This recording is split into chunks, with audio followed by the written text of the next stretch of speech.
Hello and welcome everyone. My name is Carissa Hobson. I am the National Coordinator of the Caribbean Youth Environment Network in Grenada. Hi, I'm Kaifer Jackson, the National Coordinator of the Caribbean Youth Environment Network in Guyana. Hello and welcome. My name is Julia San Pedro. I am an intern in the Capacity Development and Innovation Office of the UNCCD Secretariat in Bonn. The three of us will be the moderators of today's event, and we would like to welcome from wherever you are around the world to this wonderful panel discussion for young people about COVID-19, land, and the future of the Caribbean. As you might already know, the current COVID-19 pandemic has created many challenges for various sectors, including public health, tourism, food security, and all other livelihoods within the Caribbean. Today, our discussion is aimed at energizing you as young people of the Caribbean and to play a major role in post-COVID-19 future of the region. So we would like to welcome you to this panel discussion, and we hope that it'll be very interactive as well as informative. So please remember, throughout the event, we will have a chat open where you can leave us your questions from the different panelists. Questions will be answered in the Q&A round right after the panelist presentation. Yes, so we have prepared this program very carefully for you, and we are sure that you are going to take away something from this. Now, before we get fully into today's event, we will hand over for a short moment to Professor Byron Cox, the head of the Capacity Development and Innovation Office at the Secretariat of the United Nations Convention to Combat Desertification. So, Dr. Cox, the floor is yours. Oh, you are muted. Dr. Cox, you are muted. I'm sorry. Yes, okay, thank you very much, Julia. I want to welcome everybody, in particular and especially our Honorable Minister of Foreign Affairs and International Cooperation, the Honorable Hugh Todd. Mr. Todd has kindly agreed to address our session today. I want to welcome all of you, all the panelists, Ms. Tomlinson, everybody else, Ms. Beckles. This is supposed to be a very great exercise. Julia, do you expect me to do the 1 minute now from Mr. Brandt? Okay, so as I said, welcome everybody. I also, before I do that, let me just say this. I'm really happy that CYEN, under its executive director, Mr. Burke, agreed that we should have this exercise, which is so important to the Caribbean and the future of our people. I myself come from the Caribbean.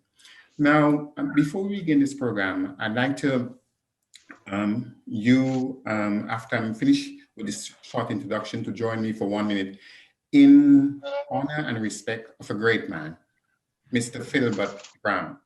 Philbert Emmanuel Brown passed away on the 6th of May.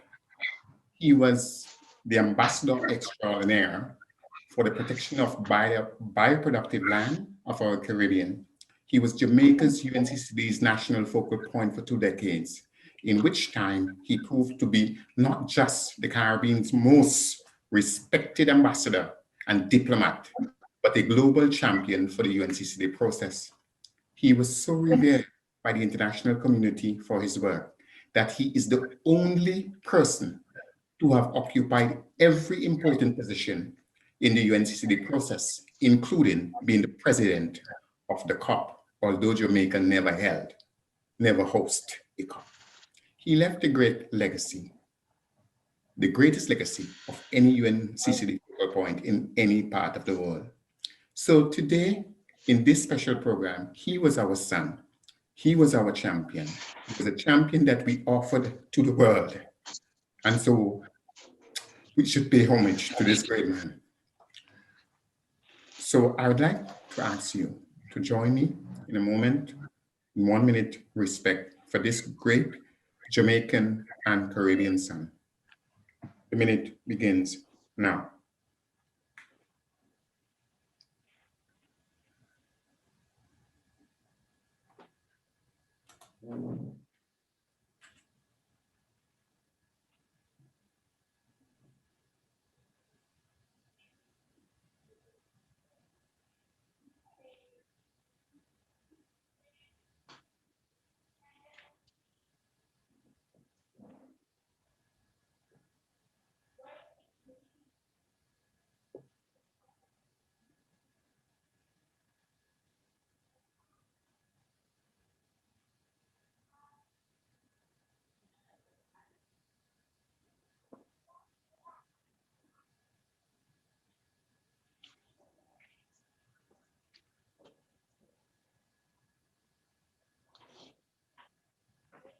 May this son of our beautiful Caribbean civilization, this champion of humanity, may he rest in peace. May we be inspired by what he did, not just for Jamaica and the Caribbean, but for the world. Thank you very much indeed. Back over to you, Julia.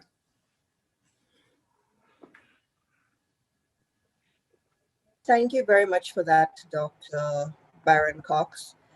And may the memory and legacy of Mr. Brown live on. I'll turn back over to Julia to introduce the next section. Thank you, Kerry. So now let me introduce Mr. Reginald Burke, who is the Executive Coordinator of the Caribbean Youth Environment Network, who will proceed with the institutional introduction on behalf of the CYEN and the UNCCD as organizers of today's virtual panel discussion. Welcome, Mr. Burke. I'll give you the floor. Good morning. Just let me get my mic together. Honorable Hugh Todd, Minister of Foreign Affairs and International Cooperation of the Republic of Guyana. Professor Richard Byron Cox, Head of UNCCD's Capacity Development and Innovation Office. Mr. Nixon Barry, Chair of CYN's Regional Steering Committee, and members of the RSC, members of the Logistical Support Team from CYEN and the UNCCD, participants, a very good morning to you all. And a very special good morning to my good friend and colleague, Philbert Brown. I'm sure he's smiling at this time. I'm absolutely thrilled to briefly speak to you on behalf of the organizers of today's event, the Caribbean Youth Environment Network, CYEN, and the United Nations Convention to Combat Desertification, UNCCD. CYEN is a truly amazing and a dynamic community of over 600 young people from across the wider Caribbean region. Together, they work to ensure that youth have a facility that allows them to fully engage in safeguarding the Caribbean's natural resources. The UNCCD is the sole legally binding international agreement linking environment and development to sustainable land management. The agency has a comprehensive global commitment to achieve land degradation neutrality in order to restore the productivity of the world's degraded land and improve the livelihoods of more than 1.3 billion people. Over 25 years, CYEN and UNCCD have recognized that land, especially on island states, is a limiting resource. Have worked assiduously to promote the sustainable management of this vital resource. The onset of the COVID-19 pandemic has blatantly exposed the importance of land to humankind. The pandemic has highlighted a myriad of challenges, ranging from transmission of diseases to basic necessities such as water and food security. Today's webinar is designed to give young citizens the opportunity to voice their views, and we hope that you will take fullest advantage of this. On behalf of CYEN and the UNCCD, I welcome you and I thank you for participating. Over to you, Madam Moderator.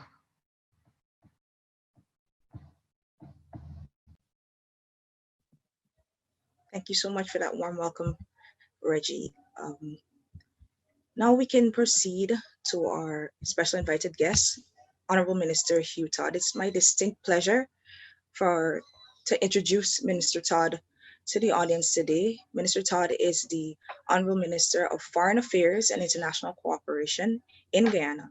Minister Todd has immensely contributed to the advancement of Guyana's foreign policy and economic cooperation agenda. Prior to assuming the responsibility of Foreign Minister, Minister Todd has taught at the University of Guyana. He also served as the head of Department of Business and Management Studies at the university in the Faculty of Social Sciences, and he was also positioned as the assistant in the School of Entrepreneurship and Business Innovation. Mr. Todd is a former member of the Guyana Defense Force Coast Guard and attended the Britannia Royal Navy College in Dartmouth, United Kingdom. He served as craft commander training officer, and location commander during his military career. Minister Todd also served in the private sector, partnering in a cable television company. Minister Todd, again, it's my pleasure to give the floor to you. Thank you very much, Madam Chair, for that warm introduction. And good morning to all of you from beautiful Guyana. Professor Byron Cox, representatives of the United Nations Convention to Combat Desertification, and the Caribbean Youth Environment Network, esteemed members of the panel, Youth of the Caribbean, ladies and gentlemen. I'm very pleased to participate in this morning's event, and I thank the Secretariat of the United Nations Convention to Combat Desertification, UNCCD, and the Caribbean Youth and Environment Network for the kind invitation. I also commend them for organizing this timely and forward-looking initiative. I describe today's event as timely because of what the science is showing us about land degradation and the attendant consequences. Consequences which are further exacerbated by the COVID-19 pandemic that the world has been forced to grapple with. We are now in the second year of this global health crisis, and we have to take a hard, long, and earnest look at how we have been addressing major sustainable development issues, given the implications for a strong recovery. It is therefore appropriate, particularly for those of us who have been classified as most vulnerable, to advance the dialogue on these important issues with involvement of key stakeholders and with the view of generating innovative and impactful solutions. I also describe today's event as forward-looking, primarily because of the decision to factor in the role of the youth in the discourse on the post-COVID-19 future of the Caribbean. Not only do we need energy and the innovative thinking of the youth to help drive recovery efforts, we also need to provide opportunities and scope to develop their capacity as leaders of our future and as the future of our economy, our society, and our culture. Ladies and gentlemen, we know all too well the centrality of land to life on Earth. The way we use land, the way we use and manage land has multidimensional implications, including for energy, water, food, ecosystems, climate, and our health. Further, the science has shown us that land use change is the primary driver for emerging infectious diseases in humans. Currently, land degradation is taking place at an alarming rate, compromising ecosystems and threatening biodiversity, food, and water supply. Moreover, some land use activities are driving the climate crisis due to their carbon-intensive nature and are contributing to global warming, sea level rises, and erratic weather patterns, which in turn destroy the capability of the soil. Increasing drought across the world, coupled with periods of flooding, threatens agricultural production and food security. Against this backdrop, recovery and sustainability will be intricately linked to how we effectively mitigate against land degradation. Permit me to spend a few moments reflecting on the realities in our region of the Caribbean. As you're aware, Caribbean countries, which are all categorized as small island developing and low-lying coastal states, have a number of structural and geophysical challenges, which have resulted in these countries being classified as inherently vulnerable. Our special circumstances include a vulnerability to natural disasters, the effects of climate change, fragile economies, and limited natural resource base. In recent times, our weak healthcare systems have also been highlighted as we struggle to adapt to the COVID-19 crisis, particularly in the early period. In this context, this is the context in which countries of the Caribbean are pursuing sustainable development, and the COVID-19 pandemic has added another layer of difficulty while also exacerbating pre-existing challenges. In fact, CARICOM countries have been assessed as being among the economically worst affected by the fallout from the pandemic. As we consider climate change in particular and what it means to our region, the evidence is growing, which points to the phenomenon as an existentialist threat. Extreme weather patterns, rising sea levels, degradation of habitats are just a few of the attendant consequences. Without proportionate levels of resilience, our vulnerability increases. How do we sustainably manage the resources we have? We have to mount an adequate response to the challenges we are facing. Challenges which have been made starker by the entrance of the COVID-19 pandemic. And more specific to today's engagement, could we perhaps take a closer look at land use with a view of being more innovative and sustainable in our approach in order to generate the solutions we so desperately need at the current juncture? I submit, ladies and gentlemen, that given the centrality of land to life, it can provide many of the answers that we're looking for. And I will spend a few minutes sharing Guyana's experience with the hope of inspiring you, our young people especially, to think of how we can make a difference in your respective spheres of operation and influence.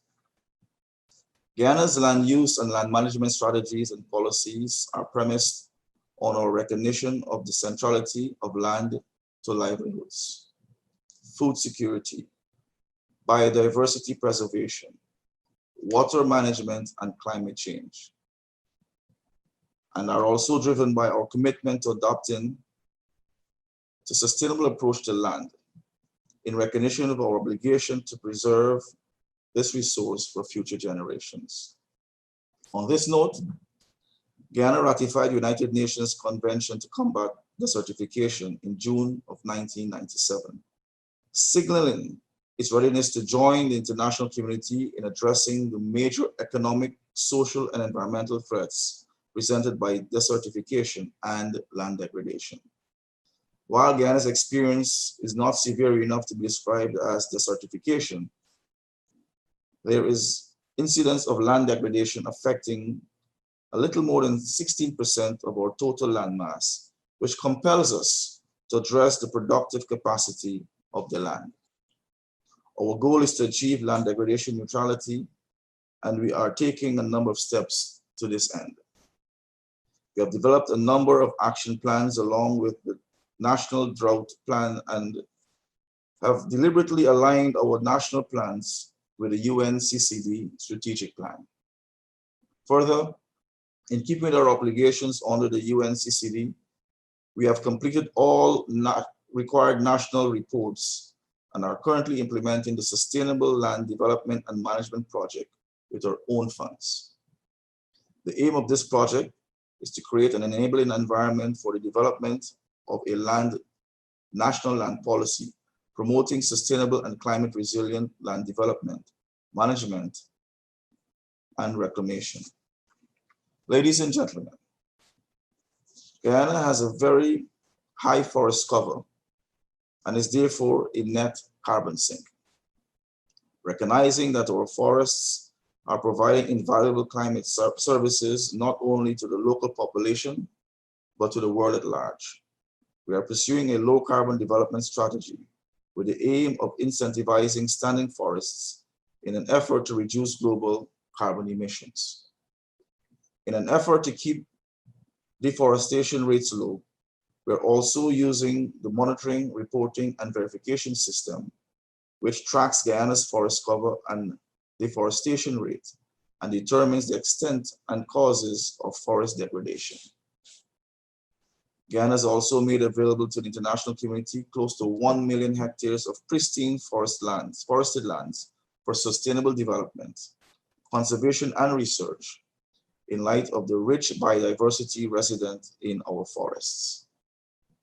Moreover, Guyana has set aside 8.5% of our territory as legally protected areas, taking us closer to the achievement of the ASHI Biodiversity Target 11, which aims to ensure that coastal, marine, terrestrial, and inland waters are conserved through a well-established protected area system. At the regional level, Guyana has put forward a very ambitious plan to achieve food security within CARICOM, and that would see the region becoming a net exporter of food. The COVID pandemic has had deleterious impact on the region's agri-food agenda, most notably on food and nutrition security. To advance the development and implementation of this plan, it would be critical for us to take a collective look at land use practices with a view of ensuring that our actions are not at odds with our policies. This is especially necessary when we think about the intricate link between land, the quality of food production, and the spread of infectious diseases. Having long been recognized as the breadbasket of the Caribbean, Guyana has experiential knowledge that could prove useful for the region, even as we seek to build stronger further from this pandemic.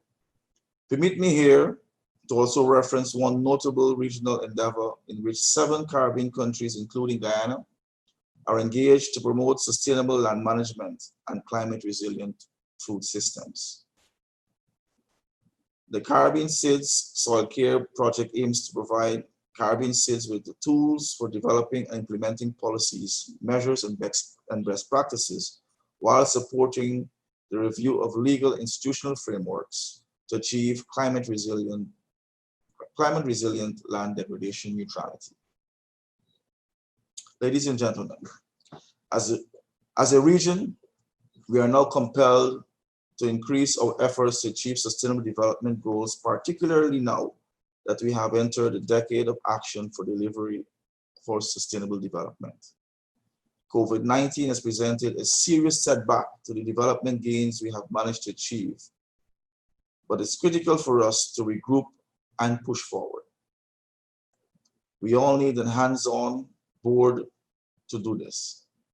For the Caribbean, we already know what our priorities are: land degradation neutrality, net zero carbon emissions, sustainable management of our forests, sustainable and climate smart agricultural practices, biodiversity conservation, among others. We have to work to manage mindsets if we are looking towards a sustainable post-COVID-19 future. Our citizens have to be taught to think sustainably, and we can begin by continuously engaging the young minds with a view of engendering new attitudes. It would also be useful to revisit our school curricula, to incorporate climate change and land management as a priority areas of focus. As I consider the work that is ahead of us in building a strong post-COVID-19 future and in an accelerating and implementation of the 2030 agenda, I'm convinced that the youth can and should contribute actively to this work. Significantly, young people account for some 16% of the world's population and should therefore be included in the efforts to achieve sustainable, inclusive, and stable societies and to mitigate the challenges that we are confronting in this regard, including climate change, biodiversity loss, and now COVID-19. In their contribution to the development of the 2030 agenda, Young people have already demonstrated their capacity to engage substantively on development issues and are becoming increasingly active partners on sustainable development. Today's event is but another testimony to this reality. The onus is therefore on governments to continue creating the space to utilize the knowledge, experience, and expertise of our young people. They must be empowered to participate meaningfully in policymaking by elaborating their priorities for human development and for sustainable development of their communities and for the shared planet. Cognizant of the need to take this inclusive approach, the President of Guyana, His Excellency Dr. Mohamed Irfan Ali, has demonstrated visionary leadership with the initiative to establish a youth advisory council directly under his purview. The objective of establishing such a council is to provide a platform for directly engaging young people on issues surrounding jobs, education, housing, the environment, and other key areas of relevance. Through the council, a permanent forum will be available for constant dialogue with the youth on policy making. For this year's budget, the government of Guyana has allocated some 60 million Ghana dollars to operationalize the council. In addition to the President's Youth Advisory Council, the government of Guyana is working to foster greater community involvement on the part of youth and has developed several initiatives, including Youth Innovation Project, which creates opportunities for young people to become entrepreneurs and to propose solutions and challenges to the challenges in their communities, utilizing science, technology, engineering, agriculture, archaeology, arts, mathematics, or spirituality themes. We have also launched the Young Influencers program to prepare youths to make a difference within their communities by creating linkages with their peers across the country to generate innovative solutions to various issues that need to be addressed within their communities. As observed in the United Nations 2020 World Youth Report, while the international community will play an essential role in providing overall leadership by bringing stakeholders together and channeling international financial support, real solutions to the challenges people face will begin and end at home. Consequently, the involvement of every segment of society is warranted. Young people of the region, I encourage you to rise to the mammoth challenges confronting us and see them as opportunity to innovate. The surge in the demand for digital technologies is an extremely promising area, and many of you have been making commendable strides in ICTs. I encourage you to also stay informed, to devise effective solutions. You have to understand the issues well.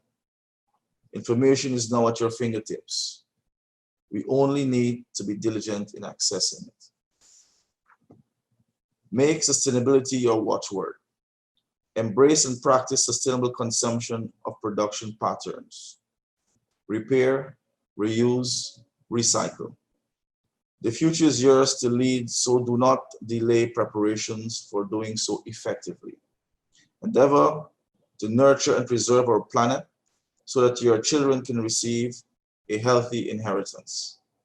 I again congratulate the UNCCD Secretariat and the CYEN for organizing this panel discussion, and I encourage you to have free, frank, and solution-oriented discussion. Ladies and gentlemen, it is with great pleasure I declare open the panel discussion. Thank you and God bless. Thank you very much for your great opening address, full of truths that, of course, need to be heard. Honorable Minister, it has been a real pleasure to be able to count on you to bring such an important message to the youth of the Caribbean. And as the Honorable Minister just has mentioned, the action of young people in the environment area, and specifically in the area of sustainable land management, is crucial in the new horizon of sustainable development. That's why we have prepared a video collecting different ideas and projects showing different ways in which young people from the French, English, and Spanish Caribbean are involved, contributing with their action to a more sustainable future for the region. So let's move on to the video. Somos Caribbean Youth Environment Network, capítulo de Puerto Rico.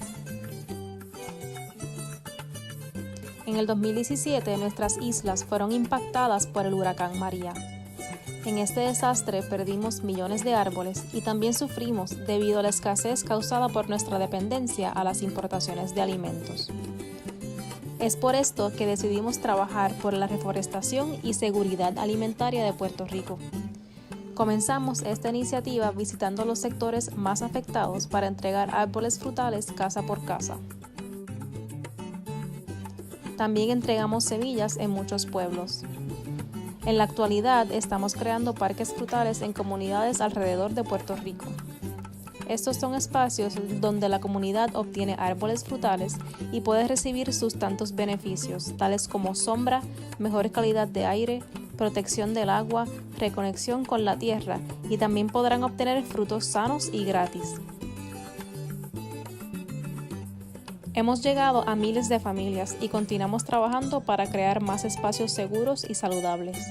De esta manera, apoyamos a nuestra seguridad alimentaria, a la reforestación, a nuestros ríos y a crear comunidades más fuertes ante los futuros efectos de la crisis climática. Conoce más sobre CYEN-PR y síguenos en nuestras redes.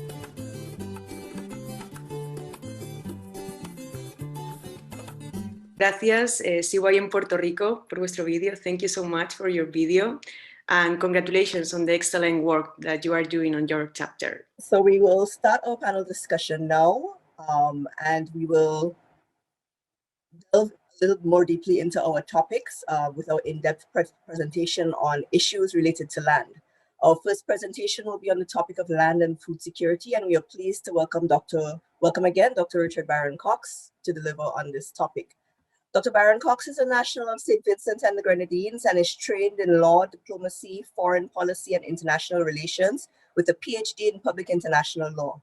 He started his career in the Ministry of Legal Affairs of St. Vincent and the Grenadines and later joined the Ministry of Foreign Affairs as chief advisor to both the Minister of Foreign Affairs and the Prime Minister on matters of foreign policy and international law and relations. He has been working for the United Nations organizations for more than 2 decades, dealing with issues of sustainable development. Dr. Byron Cox is presently the head of the Capacity Development and Innovation Office at the Secretariat of the UNCCD, and there he is responsible inter alia for spearheading the Capacity Development Program, coordinating the Internship Mentorship Program, and leading the Secretariat's Program on Innovations. In his present work, Dr. Byron Cox has realized many firsts, including masterminding the conceptualization, design, development, and implementation of the UNCCD Capacity Building Marketplace, its exclusive e-learning platform, as well as the world's first ever project aimed at achieving land degradation neutrality in 14 countries around the world.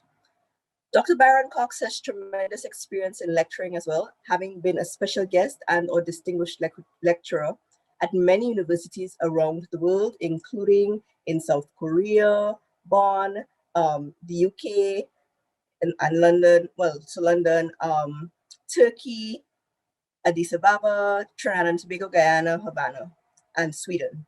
He's a visiting lecturer at the University of Cologne in Germany and the Centre International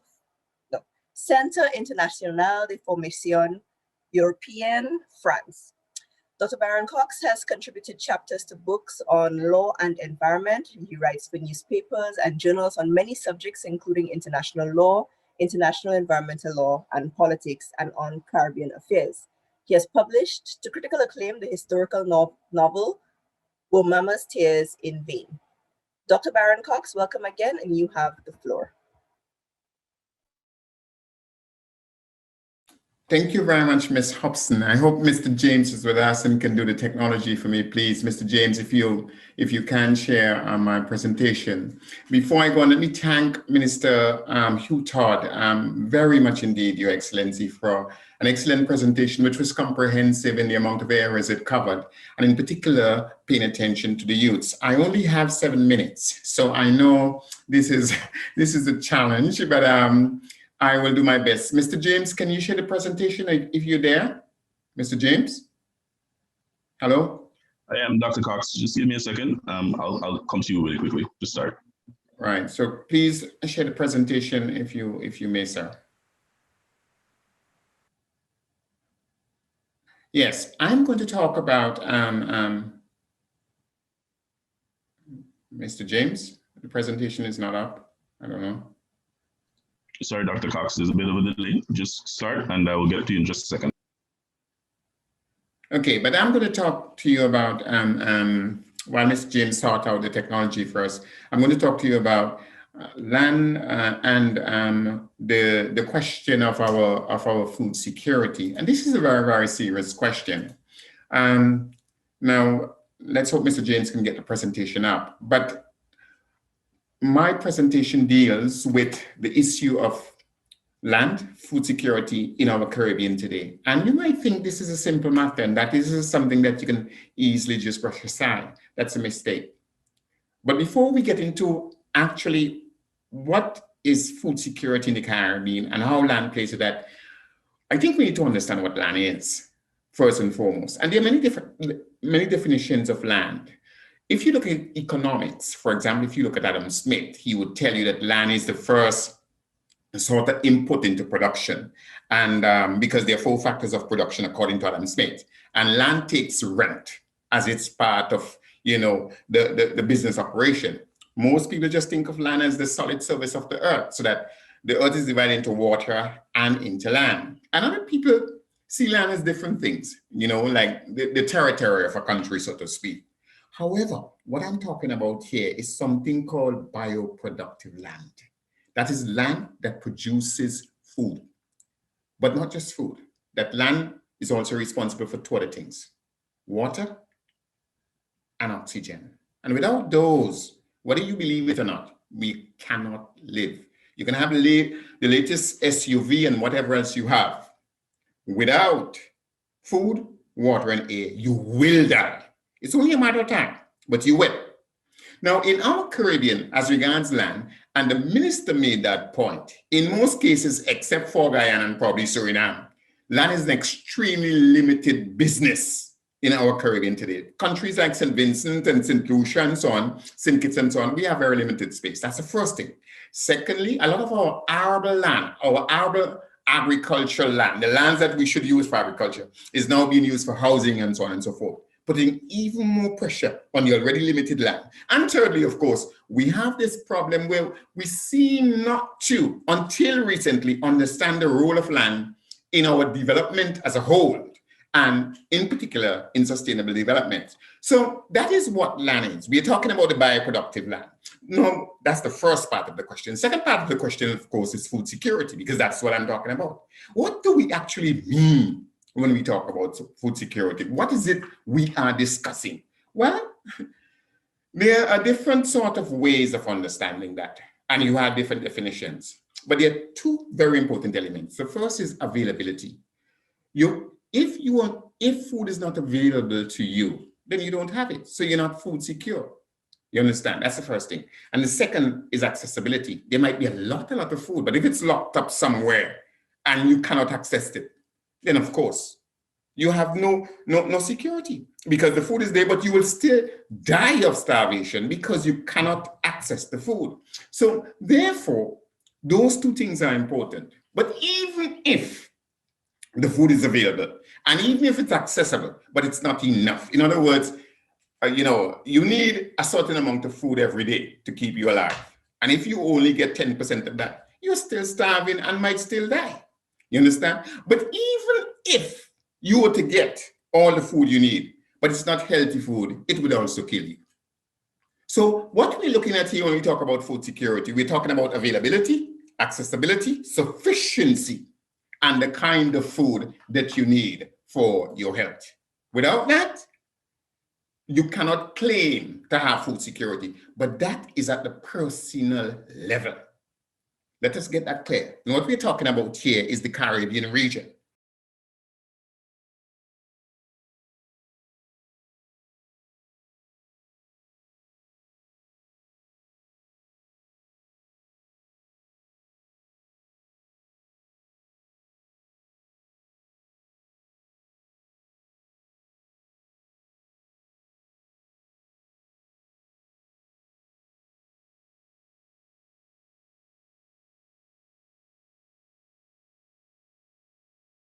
Is it a question of philosophy? Oh, you know, we want to live like the Americans and eat like the Americans, or we want to live and eat like the British.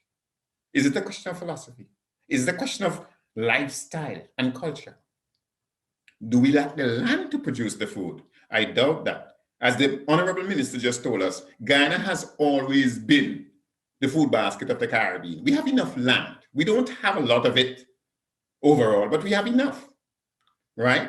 And what happens in issues? Is it an issue where natural disasters stop us from doing this? This is not so either. What is called a red and orange zone in St. Vincent is also destroyed. So what happens then when we have these natural disasters? COVID-19 is just one, you know, but the Eastern Caribbean is a place that faces hurricanes every year. So those are the issues. So what then should be the basic philosophy if we're going to deal with food security? What then should be the basic principle? Should we become the main suppliers of our food, or should we still allow it to be like the way it is now, where we import so much, right? Do we determine what we consume, or do we just buy what is sold to us, right? Should we be the first beneficiaries of our food, or should somebody else? Because $8 billion is a lot of money to spend on food, you know. But somebody else benefiting from that $8 billion, right? Do we need to change the concept and understanding of our food needs, you understand, and how we deal with that? And then again, when you're buying food from other people, they can dictate the price to you. And that leads back to the whole question of availability, sufficiency, accessibility, and so on. Because if you can't pay for it, it might be an issue of rich lives matter, right? And then, how much of you young people listening to me think that you have a stake in the food industry? In other words, do you really relate to this business as part of your business? Of course, if we're going to tackle any of those things I mentioned above, we have to tackle it from upstream. You understand? And food production, whether you like this or not, begins and ends with our land. That is where it begins and where it ends. And therefore, the land is central to the issue. I'm almost done. Just 2 more slides and then we're done. Now, the other thing about food security in our Caribbean today, and it's a mistake that we make, is that we tend to see food security in isolation, and we don't see it in relation to the rest of our security. Now, we know that non-communicable diseases are rampant in many parts of the Caribbean, and that has to do with diet in many cases, high blood pressure, diabetes, and so on. So you're compromising your health security. When you can't afford food because you're buying it from somebody else, you're compromising the social standard of living. When food is manufactured somewhere else and jobs that should be home in the Caribbean, you're providing jobs for somebody else. It has an economic effect. But I also mentioned the issue of the balance of payments, you understand? Because $8 billion is leaving the region, you know. $8 billion US dollars is leaving the region. That's 16 billion Barbados dollars. It's almost 20 billion EC dollars. Think of that. And of course, what happens to our environment? A lot of what we buy come in plastic and so on. Look how much plastic is in the Caribbean Sea and why. What is the ecological effect? If you drink a coconut water, you know, when you finish drinking it, you know, you throw the shell, you know, in the forest or whatever, it naturally just goes back into the system. and works itself back into the system. You buy a plastic bottle with a chubby, and that's an issue. Now, the fundamental thing is this. If you cannot afford food, sooner or later, as Bob Marley once said, a hungry man, well, not just Bob Marley, Sparrow actually said it first, a hungry man is an angry man. It threatens peace. The point I'm trying to make is that we cannot relate to food security in isolation. We have to see the broader security of the Caribbean when we discuss this question. As I said, just 2 more slides and I'm done. So we come to what the minister talked about, the youths. But before we do that, let's look at the simple truth. The land is where we must begin in our quest for food security. It is from the land that we get it, whether it's bananas, sugar, rice, whatever. It is from the land we get it. So the land is key to this whole thing. And it must be an integral part of what we talk about as regards sustainable development. Now, what is the key role of youth? I want to bring this to your attention. The theme for 2021 International Youth Day is transforming food systems. You hear me? That is the theme. Youth innovation for human and planetary health. That in itself should tell you that the world itself sees the role of the youth in this question as regards food systems and transforming them. And if there's need for transformation, please believe me, we in the Caribbean need a transformation. We have to stop sending $8 billion abroad. We have to stop doing this, right? And we have to find a way to ensure that the 45% in one country where people go to sleep hungry every night, that has got to stop. And we have to make sure that the other 4 or 5 countries where you have 9% desperate poverty, we need to deal with that. Because we have to be concerned with the future. And you are the young people. Are you going to sit down and let old heads like me dictate to you and tell you what to do? You know?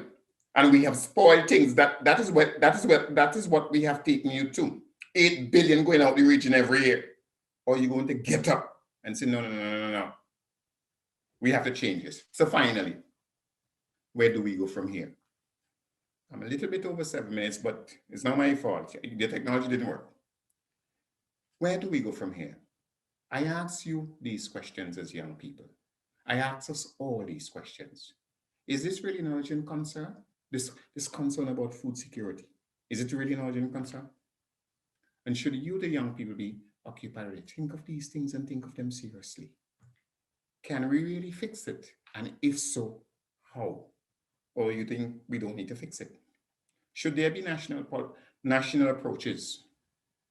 Or should there be a regional approach? Or should there be a combination of those approaches? Is this a question of policy, culture, economics? Or is it another question? Is it a question that the Caribbean still believe that what is best for us, including our own food, must come from abroad? You know, we are tied up with this, oh, the European standard this, and the European standard that, and the European standard this. And we're never concerned with what is best for us. Even our tourism is first and foremost. Well, you know, bringing the Europeans up. And what about the Belgian who come to St. Vincent, or the Jamaican who comes to Trinidad, or the Trinidadian who goes to Barbados? Why can't we think it that way? Or the Guyanese who come to St. Vincent? You know? And it's the same thing with our health, you know. You know, we should keep the place clean and healthy because we have tourists coming. So your health doesn't matter. The question is, in dealing with this food security, there are 3 things. The food itself, where it comes from, which is the land, and thirdly, what is your role as young people? Thank you very much indeed. I'm done. Okay, so we would like to apologize to our audience for the technical issues that we had during Dr. Cox's presentation. Now, fortunately, it has been fixed, so we can continue. Thank you so much for your great presentation, Dr. Byron Cox. It's fortunate to have an expert like you with so much experience in the area of sustainable development, dealing with such an important issue in the Caribbean, especially during the current pandemic. Now, I would like to invite our audience to answer the last question that Dr. Cox raised in his presentation. What must be the first step if any action is to be taken. You can just leave your, you can just write your answer in the chat. We would love to read your answers, and we would like to remind our audience that you can just write any question that you might have in the chat during today's panel discussion, and that after all the presentations, we will select as many questions as possible for the Q&A segment. And as we move to our second presentation, it's my pleasure to introduce Mrs. Maria Becles, member of the CYEN in Barbados, who is part of the organization Biodiversity Working Group. Mr. Becles is a graduate of the University of the West Indies at Cape Hill in Barbados, completing her master's in natural resource and environmental management at the Center for Resource Management and Environmental Studies. Following this, she has pursued works in coral reef restoration under the Blue-Green Initiative, which seeks to promote sustainable development in the Caribbean region. Mrs. Becles will present today on the topic land and biodiversity. Welcome, Mrs. Becles. You have the floor. Right, thank you so much for the introduction. Just give me a second to share my screen. So I'll get my presentation going.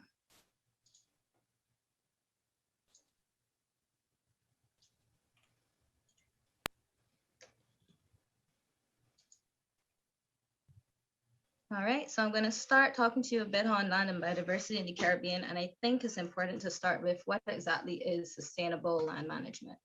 And there are a few definitions on what this is. One I selected was according to the United Nations. This is the use of land resources, including soils, water, animals, and plants for the production of goods to meet these changing human needs while simultaneously ensuring long-term productive potential of these resources and the maintenance of their environmental function. However, this is a bit of a long-winded explanation, and I think a short video clip I included from The Lion King, ironically enough, kind of pretty much sums up what the essence of sustainable land management is. Hopefully my audio works quite well for this. Look, Simba, everything the light touches is our kingdom. Wow. A king's time as ruler rises and falls like the sun. One day, Simba, the sun will set on my time here and will rise with you as the new king. And this'll all be mine? Everything. Everything the light touches. And he isn't wrong to say that. Everything the light touches really is our kingdom to protect. And simply put, this is exactly what sustainable land management is. It is nothing more than people looking after the land for the present and future generations. But how exactly does biodiversity fit into this? And I'm going to get to that shortly, but why sustainable land management is important, we really need to preserve our vulnerable land areas. And as was previously said, SIDS are extremely vulnerable to a number of factors. And we would also like to rehabilitate whatever degraded land we have, because we can't afford to lose what precious land space we have. And this management approach is based on these four principles. Institutional support, it must be participatory, must take into account an ecosystem approach, and must have multi-level and multi-stakeholder involvement. So going on to where biodiversity fits into this. And biodiversity really and truly is one of the most valuable resources we have available. And same way we're affected by the way we use our land, our biodiversity is impacted by the way we use our land. And sadly, despite being one of the 35 biodiversity hotspots in the world, with our endemic regional fauna accounting for 2.6% of the world's 300,000 plant species and 3.5% of the world's over 27,000 vertebrate species, we're currently seeing a loss in habitat and whatnot and biodiversity. So I'm pretty much just gonna go over a few of the reasons why this would have been happening over time as we continue to develop as a region. And one of them stems from our colonial history. We would have had a lot of unsustainable land agricultural practices implemented from plantation era. And sad to say, some of these are still very pervasive to this day. In for example, slash and burn agricultural practice, which is actually responsible for a wide range of habitat loss. And an example of this can be seen with the endemic species, Dominica's national bird, the imperial Amazon. It would have suffered tremendously from habitat loss, and right now is actually critically endangered. Another reason why we may see a good set of environmental degradation is our reliance on extractive procedures to reach these natural resources on which we're very dependent on, for revenue generation, such as mining and quarrying. And as a result, these will also result in habitat loss, which affects our flora and fauna. We're also heavily dependent on tourism. And as we all know, the majority of our coastal development is focused in the coastal zone. And as you can see from this picture, this is just the west coast of Barbados, a snapshot of Old Town, and it shows the extent to which our Platinum Coast has been developed. And the problem with this development is that it comes at a cost of coastal erosion. And seen in this photo here as well, there's a number of coastal engineering structures which have to be put into place to actually combat this. And this coastal erosion, which is a type of habitat loss, is not only a thorn in the side of tourism, whereby, you'll have to cater to the tourists coming in because they want to use our beaches, they want to see sand, fun, and a lot of it. But it's also, especially in Barbados, it's a very big impact to our nesting sea turtles, because with Barbados being the second largest hawksbill rookery in the region, our nesting females are every year losing precious habitat space, which they need to successfully nest and usher in the next generation of turtles around the region. And this is actually creating a problem for the Barbados Sea Turtle Project, whereby they're having to do increasing numbers of nest relocations, because this habitat degradation is causing a lot of our females to actually lose viable nesting space, which is forcing them to nest closer to the high water, putting the nest at risk of being flooded. So we now have to try to find usable beach space to ensure these, sorry, just lost my train of thought a bit. So we just pretty much have a lot of relocations happening as a result of this degradation, and we really want to ensure that this critically endangered species has a fighting chance at survival. Additionally, with our coastal development, you tend to see a lot of loss of coastal forestation. And another example of this in Barbados would have been with the construction over time of the Sandals property in Maxwell along our south coast. So this shot here from 2005, is pretty much where the site of Sandals presently is. And as you can see, if I can just get the laser pointer, this area here is pretty much large, dense coastal forested area. And as you can see, with time, we would have had the erection of the first hotel space here, which would have been Couples Resort at the time before it was taken over by Sandals. And as Sandals continued their expansion of the property for bolstering the tourism industry, you see a massive loss of our coastal forestation, which is at a detriment to our local biodiversity. And additionally, we may not think of it in this way, but our marine space is technically an extension of our land. And what we do on land impacts our marine space as well. And we rely on this marine space for generation of tourism revenue as well, especially with things such as Swim with the Sea Turtle, tourist attractions like that, that earn millions of dollars in revenue for Barbados. And this, even though it's using this land space in a non-consumptive fashion, it's pretty much still going to have negative impacts to our water quality, and it's still going to have negative impacts on our coral reef ecosystems as well, be it from inexperienced divers who come to explore the reef and may potentially break a piece off, or even tourist operators dropping anchor for a lack of moorings in the area and also causing damage to the coral reef, which is in itself a protective structure to the land to prevent further coastal erosion. So if we're losing that coastal protection, you're going to see more impacts on land, and it's going to affect us even more. Additionally, our reduced climate change resilience, poor enforcement of development plans, lack of human resources are also things which compound this loss of biodiversity. And in many cases, the environmental value of these areas tend to be very much undervalued. And in some instances in the past, there would have been cases of poor governance which led us to our present biodiversity problems. However, this presentation, it may sound like all gloom and doom, but that's really not the case. There are a number of initiatives throughout the region who are actually trying to rehabilitate a lot of our lost lands or trying to prevent further degradation of the land. And one example I'm going to focus on today is WIRED in Barbados. So who is WIRED? This is the Walker's Institute for Regenerative Research, Education, and Design. They're a pretty young non-profit organization in Barbados, born out of the restoration of the Walker's Sand Quarry in St. Andrew.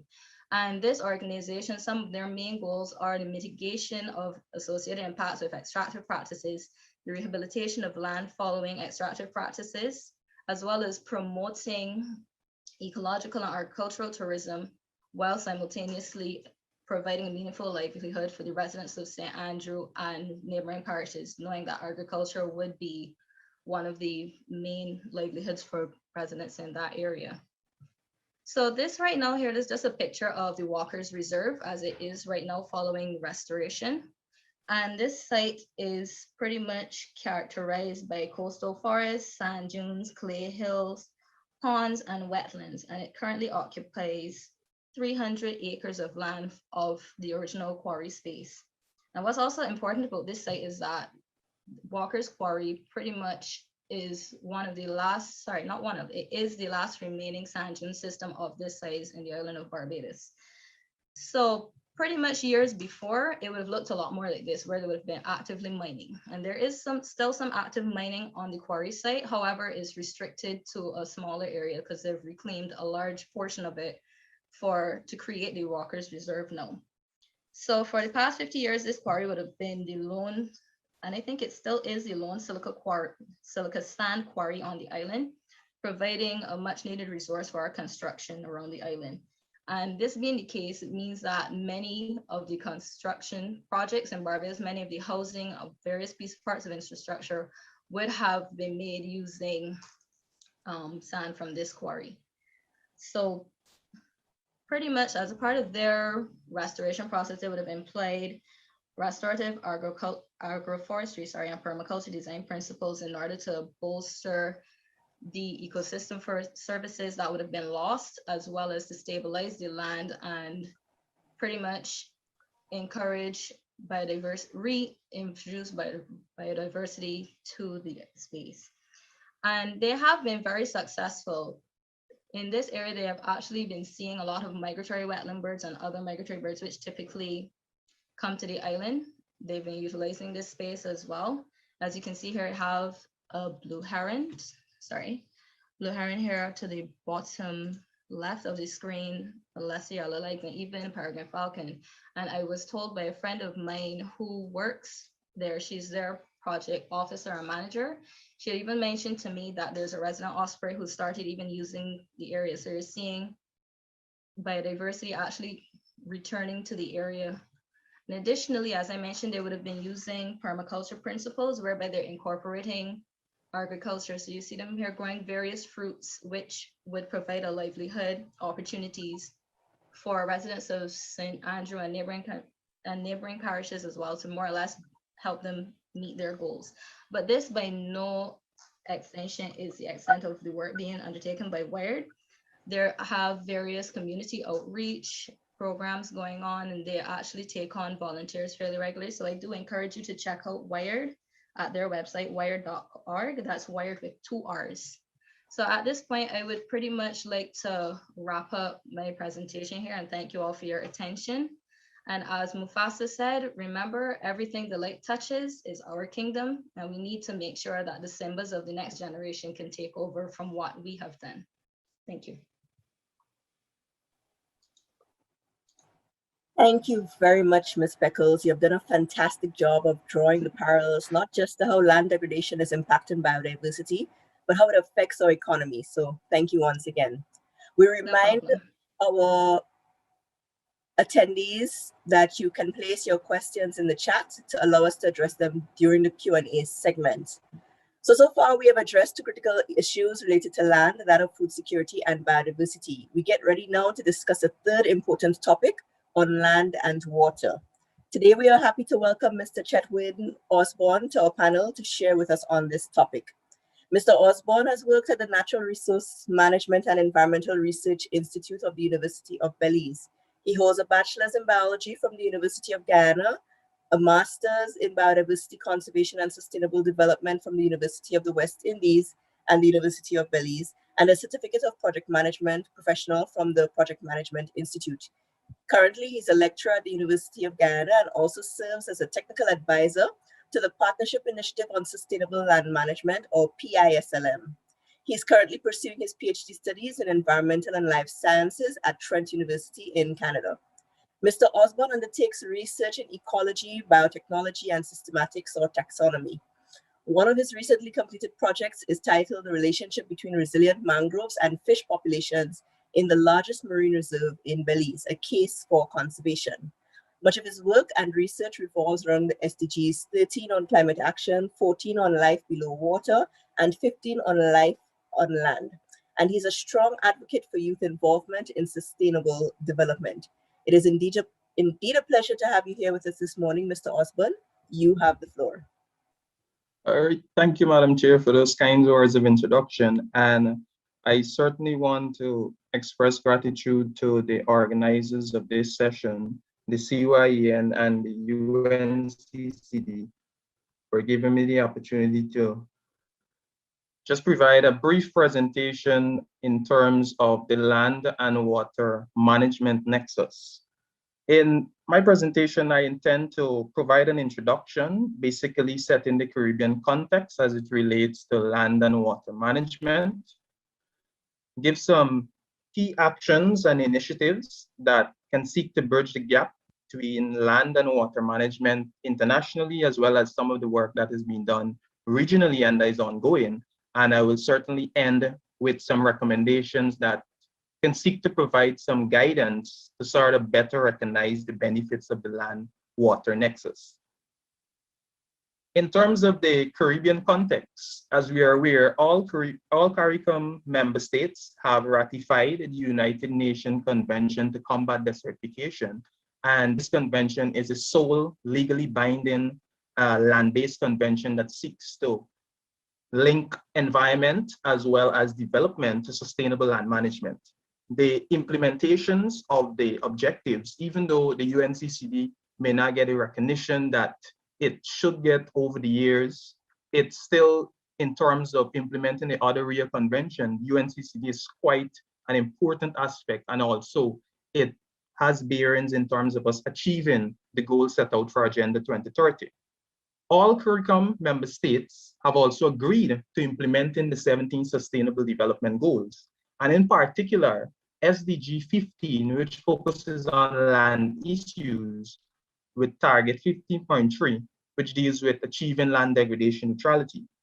And as relates to land degradation neutrality, the UNCCD serves as a custodian for this target. And over the years, they have been providing tremendous support to many Caribbean member states, as well as other annexes in terms of actions and plans and practices in order for us to successfully achieve this target. Land degradation is certainly a consequence of human as well as climate drivers. And Caribbean countries have been affected by land degradation in many ways through tropical cyclones, mining, and drought over the years. And based on statistics that were actually derived from our submissions during the 2017-2018 reporting cycle, land degradation basically ranged from 0.2 to as high as 81.4%. So even though we might have our unique peculiarities, there's still some amount of land degradation that is taking place. In some cases, it may be low, and in other cases may be high. But we all need to have some sort of collective efforts as we try to tackle this issue and seek to balance losses with gains. Because many times persons may hear the term land degradation neutrality, but at the same time, it doesn't mean that you're not doing anything with the land, but it's more so whatever we take out, we definitely want to put back in. So we have that balance in everything. And there was the new strategic framework for the UNCCD for the period 2018 to 2030, and is often dubbed as one of the most comprehensive actions or action-oriented strategy in order to ensure that we achieve a land degradation neutral world. We ensure that there is food security and ensure that we are combating drought. And it is sort of guided by these 5 strategic objectives. But in particular, strategic objective 2, which deals with indicators and trends of safe drinking water, is quite an important aspect when we speak of the land-water nexus. And Certainly, mitigating land degradation certainly leads to increased water productivity. And given the benefits that we can actually derive from this, it's very important that we recognize some of these benefits and work as far as possible to basically tap into these. So every land use decision is certainly a water use decision. So given this inherent interconnectedness between land and water, we definitely need to ask ourselves why we are not, seeing as far as possible to further realize this and seek the immense benefits that can come from such an integrated approach. Because gains in water productivity will only be obtained alongside improvements in land management, because everything that we do on land certainly has effects on what takes place in our water ecosystems. And oftentimes, many persons, when they hear water, they look at it as a standalone, but the water exists on land, so it's also an extension of land. Soil erosion, nutrient depletion, and other forms of land degradation reduce water productivity, affects water availability, quality, and storage. So whatever we do on land, we certainly need to ensure that our practices are sustainable if we are to ensure that we preserve what takes place in our aquatic ecosystem. So the interconnectedness of land and water certainly warrants a nexus-oriented thinking, where we certainly need to move away from this conventional or the traditional silo sort of thinking in terms of land and water governance, because we often develop policies that are specific to land and policies that are specific to water. But given the fact that these ecosystems are interconnected, we have to look and see how far as possible we can have a more integrated approach to the kind of policies, the strategies, as well as the plans that we develop to address the whole land and water management governance. Integrated water resource management concept certainly promotes a coordinated development and management of water and land-related resources. If we are to mitigate greenhouse gas emissions, tends to lead to greater water and land use efficiency and higher agricultural yields. So at the same time, we are mitigating greenhouse gas, so we are addressing issues of climate change. We are addressing issues in terms of having greater water productivity. And with that, we are also addressing food security in the same approach. So definitely we have to start thinking along these lines to ensure that whatever we do are integrated and we try to maximize on our efforts. Integrated systems approach to water and land management would certainly reduce costs and increase benefits to both human and nature. And this is something that we all look for, because we are able to address three pillars: economic, environment, as well as the social pillar. So we're more definitely moving along a path of sustainable development. When we think of the nexus, the whole aspect of food comes into the mix. So you have indirect drivers, which can be in the form of demographics, economic growth, science and technology, among others. Direct drivers, climate change, which we're all experiencing, demand and consumption for food, as well as natural resource extraction, as my colleague earlier touched on. And based on that, some of the human well-being and environmental sustainability that can be garnered from us having that sort of nexus-oriented thinking: food and nutrition security, improve health, enhance livelihoods, environmental quality, among many others that can actually be derived from this. Given the interconnections of land and water, we definitely need to move away from the silo management approach and embrace a more integrated land and water management approach. And actions are necessary now. Some work has started, and we certainly need to recognize that and continue to build on some of those actions that have been taking place over time. And some of these actions that I intend to touch on from the international perspective, we have the implementation of the Drought Initiative, which is a process that has actually been led by the UNCCD Secretariat based on recommendations from country parties. And the UNCCD has been supporting countries in development of national drought plan to ensure we are much more prepared in how we manage, monitor, and also, the mitigation of droughts. Guyana and Grenada have since completed this process, and I definitely urge other Caribbean states who have started to, or even who are now in the phase of actually starting this process, to definitely tap into these resources and ensure that you have such plans that are developed for your country. There's also the drought toolbox. So this toolbox, which has been developed under the guidance of the UNCCD, it gives stakeholders easy access to monitoring and early warning, vulnerability and risk assessment, as well as risk mitigation measures. So they're better able to track what is taking place in terms of drought at the individual level, at the individual country levels, and also even further abroad. There's also the Intergovernmental Working Group on Drought, which has actually been developed to develop effective policy and implementation measures to address drought impacts in the context of the UNCCD. Member states from various annexes are actually a part of this process, and they certainly in the Caribbean, we have our very own Dr. Redoxy, which is our soil doctor from the UME, that is actually sitting on this working group for the Caribbean. Regionally, countries have even set land degradation neutrality targets that basically allow them to have these voluntary targets to kind of guide how they're going to go about achieving land degradation neutrality. So countries like Belize, Guyana, Grenada, Jamaica, St. Lucia have already set these targets, and I encourage others to do same also. And from the setting of these targets, it actually allow these countries to now transition into the Caribbean Small Island Developing States Soil Care Project that is now actually at the stage of being considered for implementation. And through this project, we have 8 Caribbean countries that are actually participating. And this sort of bold collective step from the Caribbean under the guidance of the Partnership Initiative for Sustainable Land Management is quite an important aspect as we look to further realize the land-water nexus. So just to end, in terms of some of the recommendations, that by no means this is just what you want to focus on, where there are others, but these are some of the key ones. Land tenure security.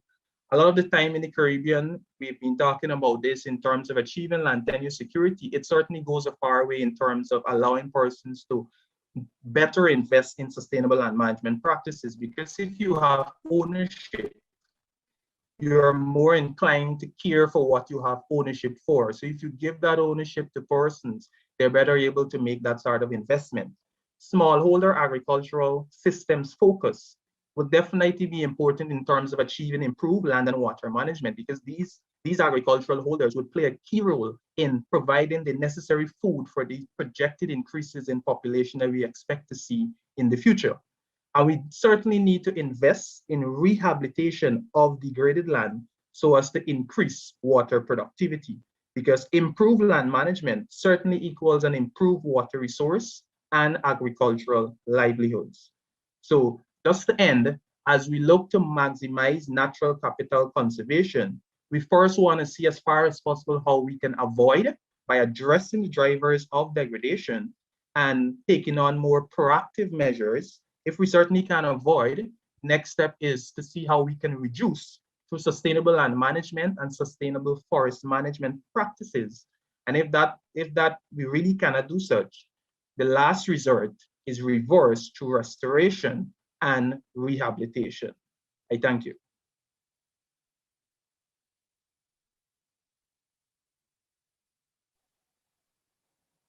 Thank you so very much, Mr. Osborne, for your presentation. I think you've done an excellent job of emphasizing just how closely linked land issues are tied to issues of water management and water governance. At this time, we will interrupt our regular programming just to share a little bit of information with you of an ongoing campaign organized by CYEN and UNICEF, along with several regional collaborators, called the Stay Alive and Thrive Climate Action Campaign. The purpose of the campaign is to raise public awareness about the urgent need to mitigate and adapt to climate change across the Caribbean and around the globe. The Stay Alive and Thrive campaign features 26 Caribbean youth ambassadors that have come together to rally their peers, the public, and political leaders to lend their voices to be heard at the 26th Conference of Parties, COP26, which is a global United Nations summit about climate change and how countries are planning to tackle it, which is slated to be held from the 1st to the 12th of November 2021, pending improvements in the current COVID situation. We have a very brief video to show you on that, inviting you, our attendees and our participants, to consider not just signing the campaign, but sharing it widely with your colleagues and friends. So let's just have this quick video now.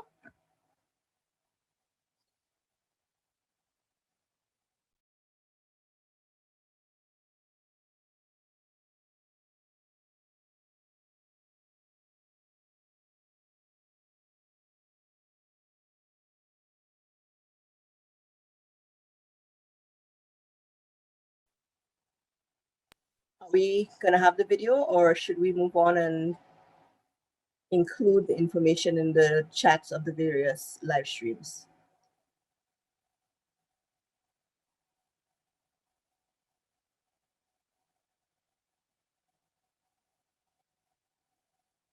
Okay, I think in the interest of time, we will come back to the video at a later date or a later time. And I'll hand back over to you, Juliet, to introduce our next panelist. Thank you so much, Carisha. Yeah, we hope that many people from our audience share the petition, as you said, and it's fitting to follow such a critical call to climate action with our next presentation topic, land and climate change. Mrs. Janelle Tomlinson is involved in climate action, both through academia as a PhD candidate in geography and geology at the University of the West Indies, Jamaica, and through her activism, which includes her work with women in coffee farming and her work with youth as a co-founder of Young People for Action on Climate Change. She was the Jamaican youth delegate both for COP24 in Poland and COP25 in Madrid, the Prime Minister Youth Awardee for Environmental Protection in 2019, a Next Gen Climate Board member, and was recently recognized as the sole Caribbean youth on the 15 Next list, highlighting young people working towards food security. I would like to remind our audience once again that the chat is open for questions, which will be answered by our panelists in the Q&A segment of the program. So we would like no one to walk away from this exercise with an unanswered question. Without nothing more to say, welcome, Mrs. Tomlinson. The floor is yours.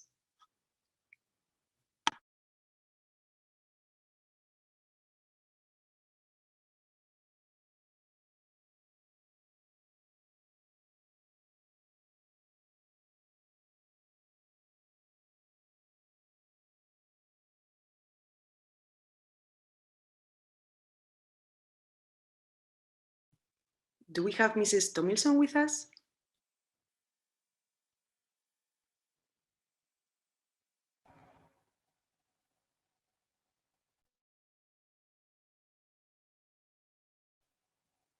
Julia, I think she's not on the call at the moment, so we may need to move forward and come back to her presentation at the end, so we can continue on and we'll take her presentation thereafter.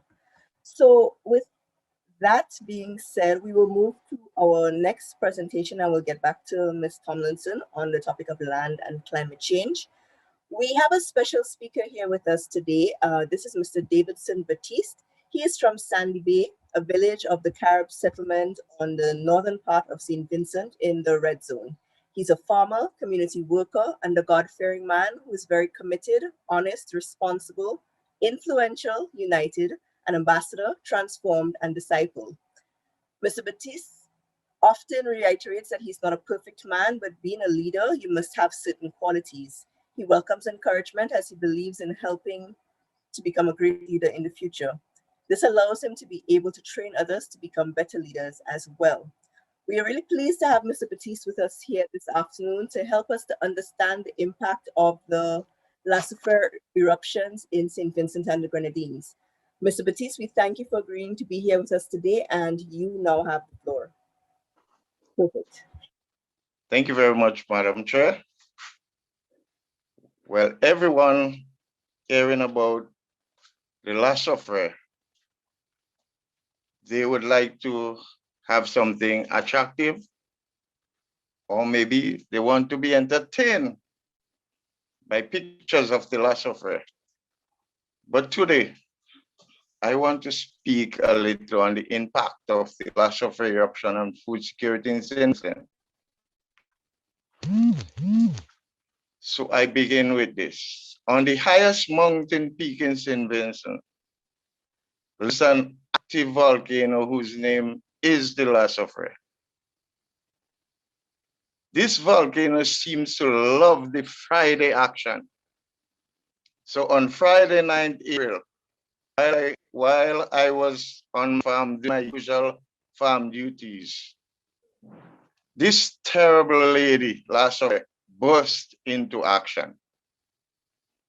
I heard a loud sound as of thunder non-stop. So I dropped tools and started heading for home. The moment I started falling and it came out, brushes of the spirit. For days and weeks, I went back to see what has took place and saw that my crops were totally destroyed. And the area in the red zone was in terrible condition. It may be entertaining for some, and it may be an attraction for others. But for us of the red zone, it is terrible, grievous, and heartbreaking. I depend greatly on farming to take care of my family. And I am thinking, how would my family be taken care of if we should go back home to live in the red zone? All of our farmers had suffered and lost everything on their farms. So therefore, there would be a shortage of food in St. Vincent and the Grenadines in the near future.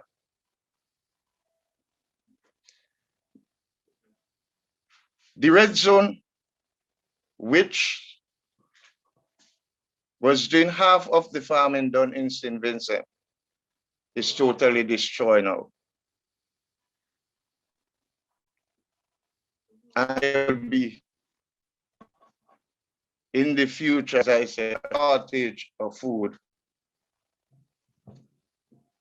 for solely animals for a quarter of the valley, because nothing was in place to protect the animals.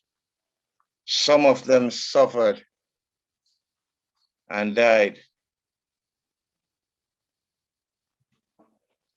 And for that reason, the health problem would be serious if we should go back to the red zone. Food would be a problem. We would not be able to do farming to produce food for the people. I am appealing that people in authority, those in authority, that before we get back to farming, they should test the soil and see if it is safe for healthy food to grow, to feed our people. The water also need to be taken care of. The smell in the air of dead animals would be also a problem. And when the dry season comes around, those it will surely damage our crops, and we won't be able to produce the amount of food to feed our people. I can see the future tears of my fellow farmers. I can feel the future pain of my fellow farmers for food, for health, also for love and togetherness. I am wondering, how long are we going to look to the government to feed us? And how long is the government intend to feed us?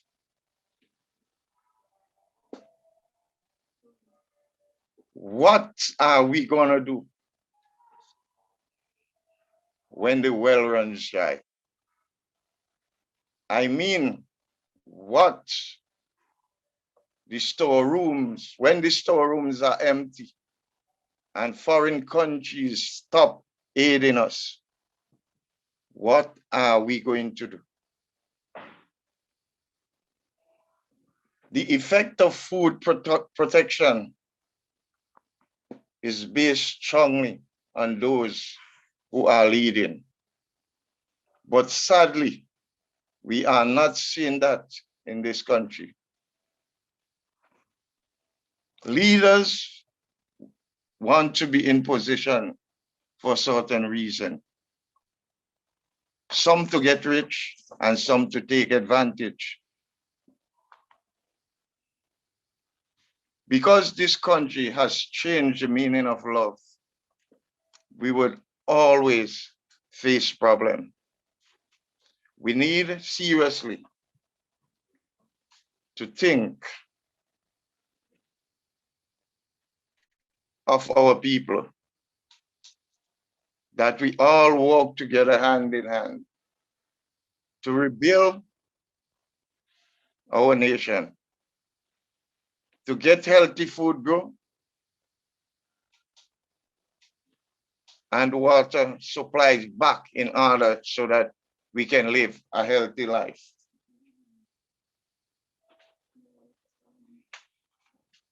There is a saying that the arms of flesh will fail you. You dare not trust your own. We are in a serious position and a serious condition we are in now. And yet, the people are not doing the things that they ought to do. They are straying away from God's truth and cleaving to what men are saying to them. I would like that those in authority to listen to me carefully.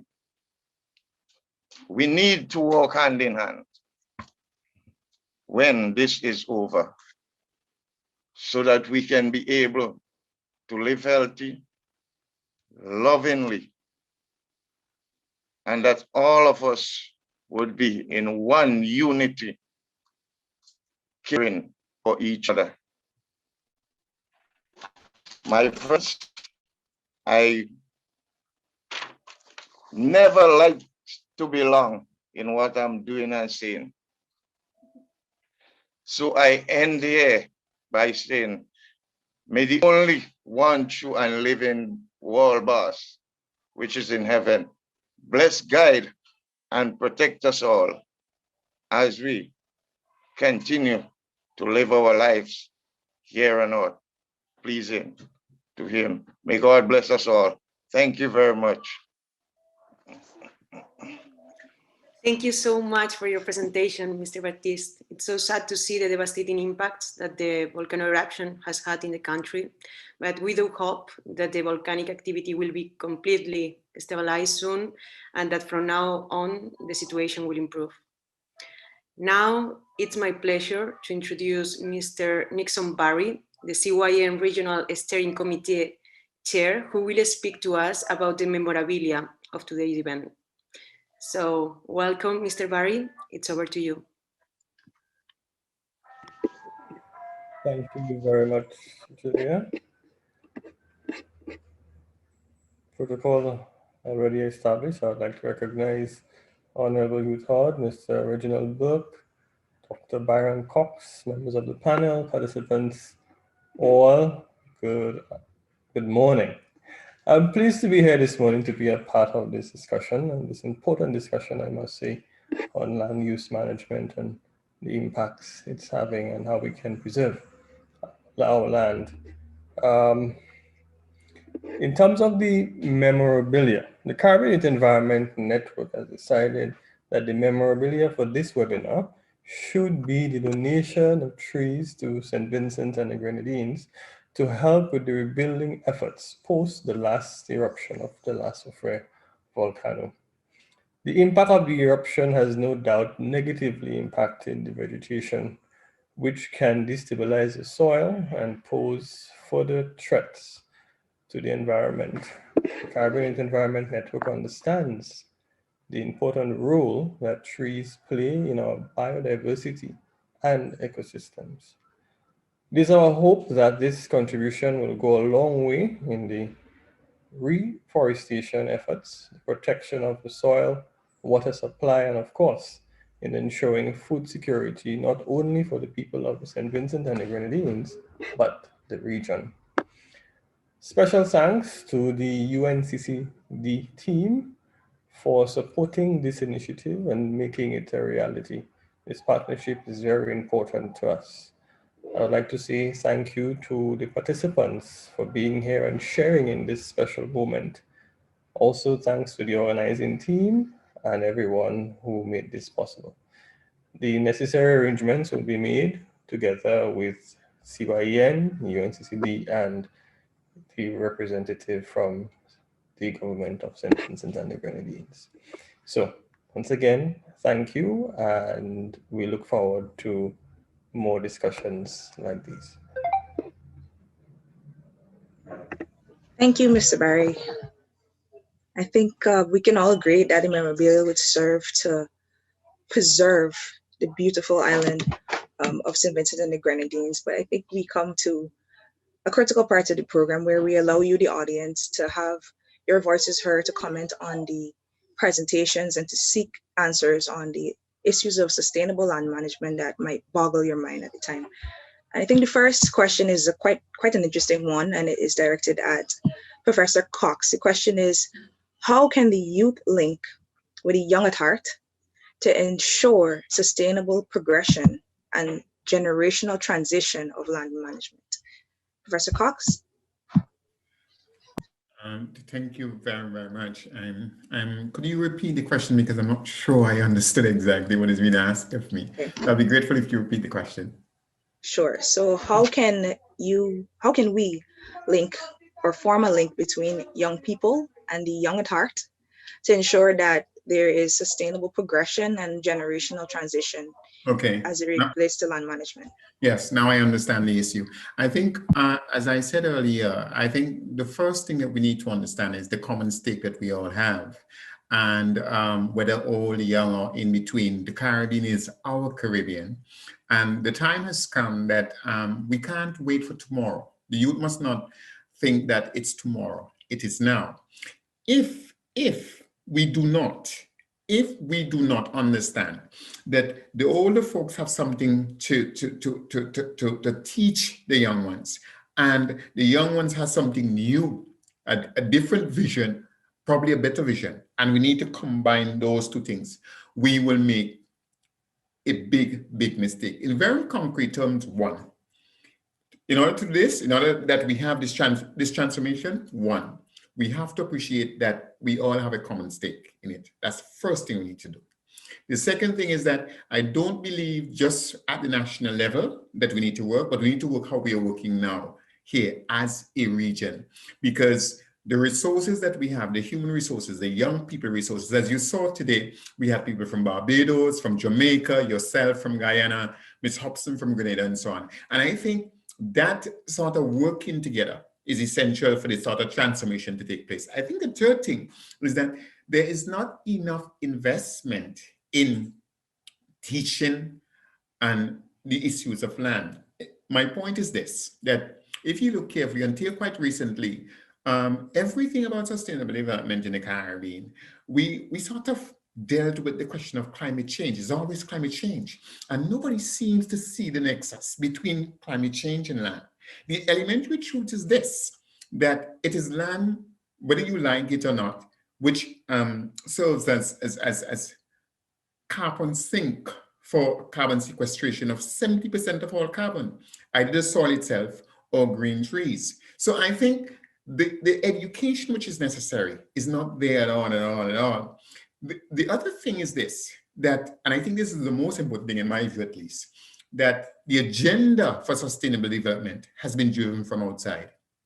And that is why you don't have this connection between the old and the young in the way it ought to be. What we have is a connection with ourselves internally, politically, and with the rest of the world out there. But the internal connection, as the minister said, regardless of what, we have to start locally. So that kind of internal connection between us all is important. The final thing is this. I don't think that environmental leadership, that the young, for example, Ms. Tomlinson and Ms. Beckles and so on, and CYEN, I don't think that the leadership of the Caribbean today has an appreciation for the role of young people. And so I believe, this is my final thing, I believe that CYEN and institutions like those have a particular responsibility to ensure that somehow or the other, the young voices are heard, but not only heard, are educated. This is what we're trying to do, but are activated, right? If we don't do that, I don't think we would find a solution. Ultimately, though, we all must understand that we have a stake, and the stake is common. Thank you. Thanks very much, Dr. Cox, for your very provoking response to that question. We'll move to our next question, which is for Mr. Osborne. And the question is, what are the main water sources that we have in the Caribbean, and how are these actually affected by climate change? Can you expound a little bit on that for us? Thank you very much for that. In terms of the main water sources we have in the Caribbean, we have, well, for different countries it will be started differently, but some countries you may have streams, creeks, rivers, some being the major sources, and we have aquifers that are recharging our groundwaters.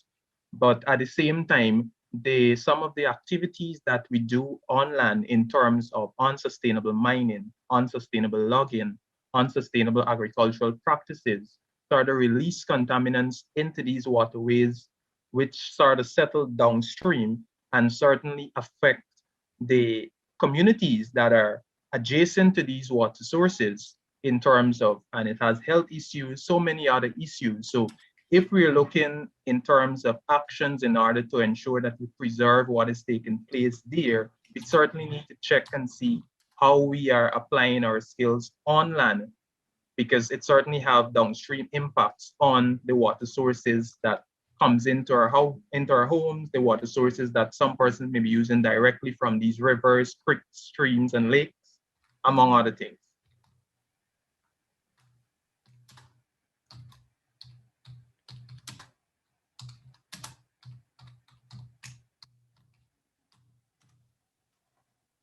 Thanks, Mr. Osborne. Kaifa, back to you. Yes. Right, so we'll move steadily along. The next question is just a general question anybody could answer. That is, how can we access, as young people, funding to help entrepreneurs create more jobs in the sustainable land management sector? How can we effectively access that funding that might be available in that area?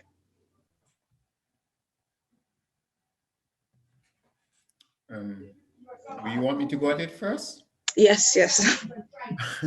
Okay, well, the first thing you have to do in all of these situations is know where the money is. If you don't know where the money is, you can't access it. You have to know where the money is. That's the first thing. And these sources are across the board, whether public sources or private sources, or this is the part that most people miss, cooperative sources. That's the first thing. The second thing in terms of access then for young people is that you have to speak the language of those who have the money. If you don't do that, you're in trouble. You go there and you start to talk, in a language which they don't understand. That is not going to happen, right? You're not going to get the money. The third thing is that to access money as young people, I think even if you don't have money yourself, you have to do something. You understand? In other words, you have to show people that you're not just here to beg for money, but you're doing something, and while you're doing that, you realize some money is needed. If you don't do that, people are like, you come begging for money, and what are you doing? What are you doing to help yourself? I think that's the third important thing. Fourth, and probably most importantly in all of this, is that the young people must first and foremost try to set the agenda. It is when the agenda is set, then the money follows the agenda. You understand? If you're going to talk to people about something that they have no interest in, okay, you will not get any money for it. So I think these are all, just to give you an example, a few years ago, the University of the West Indies created a book about legislation that dealt with sustainable development. The entire book dealt with climate change, biodiversity. There was not a word about land, not a single word. You understand? Not a single word about land. So the point is, therefore, that you have to create the agenda. You have to sort of say, well, this is what is important. Lastly, I think the investment climate in the Caribbean today and how we operate, I do not believe that the public sector itself is doing as much as it should do. I say this and taking into consideration St. Vincent and the Grenadines in particular. The government of St. Vincent and the Grenadines have what is called a prime program for young people. It is focused on them. And the interesting thing about this program is that it is a grant.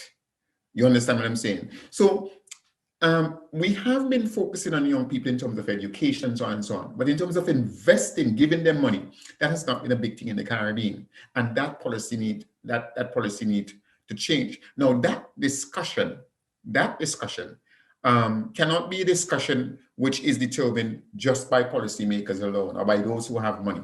It has to be determined by the young people. So again, the vehicles of CYEN and so on have got to take on that kind of discussion, have got to take on that agenda, you understand, and push that agenda. If you don't, an individual young person going begging for money or whatever is going to find it difficult.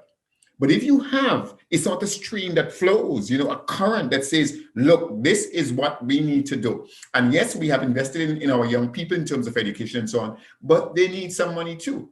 Without money, this is not going to work, you understand? But you don't have that as a universal cry in the Caribbean up to this point. If you check carefully, the education business, yes, the training business, yes, the university business, yes. But in terms of saying, give young people some money, give them real money, you don't have that kind of discussion taking place in the Caribbean. So that needs to be changed. I think those are some of the things we need to address.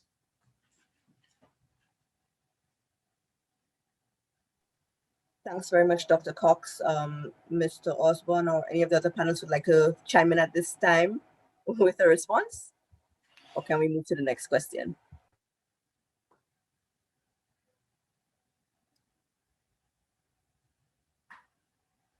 Okay, if not, we will move to the next question. And this again is a question posed to any of our panelists who would like to respond.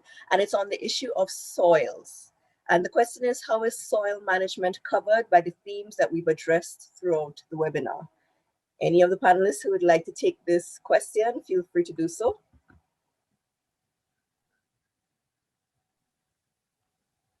If I may. Please, Mr. Osborne, proceed. I'll just go ahead and then I'm sure Dr. Cox would follow and my other colleague from St. Vincent. When we speak of soil, at the same time, whenever the conversation of land comes up, soil is a part of it. So soil plays a key role in everything we do. But for far too long, soil conservation matters have not been given the kind of importance that it should have been given. And if we look in the Caribbean, across the Caribbean in terms of soil assessments being done, it probably dates back all the way to the 1960s. So it has not been given that kind of importance that it should be given. But what I can say is that through the Caribbean Soil Care Project that is now coming on stream, there are a lot of components in there that intends to address the whole aspect of soil conservation management. And most importantly, when Caribbean countries have been reporting on soil organic carbon, we usually depend on default data that comes from the UNCCD. But through this project, we're hoping to have more indigenous data that gives the true reflection of what takes place on the ground to be better able to have that the soil conversation and report on what is taking place in soil in that regard. May I add something to this, if you don't mind? Yes, as Mr. Osborne has said, the whole issue as to what is really happening in our soils and so on is not deeply understood and deeply, well, some efforts are being made at this now, but it's not deeply understood and deeply studied. But however, let me answer the original question, which is, how did we cover the question of soil? Well, we didn't cover it in any great detail, but if you remember, I said this, that when we talk about land in this context, we're talking about bioproductive land, which is actually about soils, because it is the type of soil that we're talking about. You have lands which are rocks, you understand, nothing can grow on them, right? So the idea was always a discussion about bioproductive land, which in this case is directly linked with soils, okay? Now, let us deal with the Caribbean in a very fundamental way. As Mr. Osborne would tell you, the coastline of Guyana, right, where quite a lot of people live, is actually below sea level, right? Miss Jackson knows that as well. And the sea encroaching on that not just causes soil salination, you understand what I'm saying, but it drowns everything there, okay? That's one. Two, let's look at St. Vincent, St. Lucia, and Dominica, for example. Anytime you have a great shower of rain, I don't know if you ever looked out on the ocean after a great shower of rain, after a downpour. The first 3 miles or so out there is what color? Brown. Have you ever looked at it? It's brown. What does that tell you? It tells you that a significant part of the topsoil of these islands are being washed away. Okay, how do we deal with that? How do we relate to that kind of thing? But outside of that, I think we all know that because, as I said earlier in my presentation, because we had what is called plantation economics. Okay, over the years, over the last 120 years or so, what we had was a kind of agriculture which introduced many things into our soil, chemical things and so on. You understand what I'm saying? So the nature of that soil over a period of time would have changed, okay? Now, how do we deal with that? Now, you might say to yourself, well, oh, this is not an important issue. It is. Let me tell you this. At the end of the 18th century, okay, just before the revolution in Haiti, the Great Revolution, the greatest Black revolution of all times. You understand, right? Haiti had the most productive soils in the entire Caribbean. In the entire Caribbean, okay? Now, if there is desertification in the Caribbean, the first example of that is what? Haiti. So within 120 years or so, that part of what we call Hispaniola, because as we know, Haiti is part of Hispaniola. It's an island which is made up of two countries, the Dominican Republic, right? And Haiti, okay? And that part, right, has moved from the most productive soils anywhere in the Caribbean to what? To what we call desertification. The point that Mr. Osborne, I think, is making is this, that what we have is a progressive reduction, you understand, in the bioproductivity of our soil in one way or the other. And we have to look at this very carefully. There has to be careful study of it. I don't think we have this sort of in-depth understanding. And it leads me again. I think it's one of the fields that I think Mr. Osborne would agree with me. It's one of the fields that we need to have more young people go into. Because if we don't, Ms. Hobson, you're from Grenada, and you know, if you look back at it yourself, you know, for example, that after serious rain, you look out at St. George's and you can see the brown out in the water. You can see it there, okay? So you know it is being washed away. I'm not making up a story here. This is fact. So the issue, therefore, is an issue of a sort of more comprehensive understanding of what is the value of soil to us. Now it comes back, I'm going to finish now. It comes back to this, that, as I said, if you look at our argument about sustainable development, it was always about climate change and biodiversity, you know. You understand? We never understood the crucial issue of land and soil in the matter. A matter of fact, Guyana is the only country in the Caribbean that the national anthem mentions soil, well, land, 7 times. 7 times. It's the only anthem in the world like that. The national anthem mentions land 7 times. St. Vincent should mention it like 25 times because we are 1,000,000 times smaller than Guyana. We should mention it about 25 times. But the point I'm trying to make is this, that we see everything else, you understand, except the foundation of what we are, which is land. We see everything else. And so I think over the years, we have not been involved in this business. Last but not least, we come from a slave culture, right? We come from a slave culture. We were slaves for hundreds of years. And the Black man in the Caribbean always wanted to escape the land, work in an office, work somewhere else. You understand? The time has come to change that. When we change that mentality, we would come to appreciate, as Guyana does in its national anthem, what our soil means to us. Thank you very much. Thank you very much, Mr. Professor Cox, Mr. Osborne. I think that evokes a little emotion in everybody, maybe to the point where I would sing our national anthem. I'm kidding. But I think the next question goes to Mr. Baptiste, and it's also a bit thought-provoking. I know when Mr. Baptiste you can answer, but the question is specifically, what support do you think farmers in St. Vincent and the Grenadines would require in order to rebuild and recover from a natural disaster? Mr. Baptiste? Yes. Farmers in St. Vincent, especially of the red zone, need full support financially so that they can get back to their farm. We need fertilizers to build back. We need soil testing to be sure that our soil, we only urge that the ash is very good for farming, but we need to test it. And we need that the people in the Ministry of Agriculture to do exactly what they are to do. Okay? We will love to see that the Ministry of Agriculture gets seriously and support the farmers financially and with help, with tools, inputs to go in their land. And everything is destroyed, so we need plants, almost everything a farmer needs. We all need it at this time.